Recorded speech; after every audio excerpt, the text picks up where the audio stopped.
ఏ రాహు నిన్ను మింగిందో కనుమరుగైపోయా, ఏ గ్రహణం నిన్ను పట్టిందో నన్ను దూరం చేశావు. వెన్నెల కురిసే ఆకాశంలో అమావాస్య ఒక నల్ల మబ్బలి, మబ్బు తొలగిన మరు నిమిషంలో వెన్నెలదే ఆకాశమని తెలియక తొందరపడ్డావు, తెలియక తొందరపడ్డావు.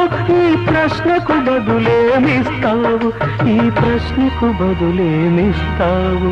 ఒకసారి నువ్వు రావాలి, ఒక మాటనే చెప్పాలి, నీతో మాట చెప్పిపోవాలి. ముసుగేసిన మబ్బులలో మసకే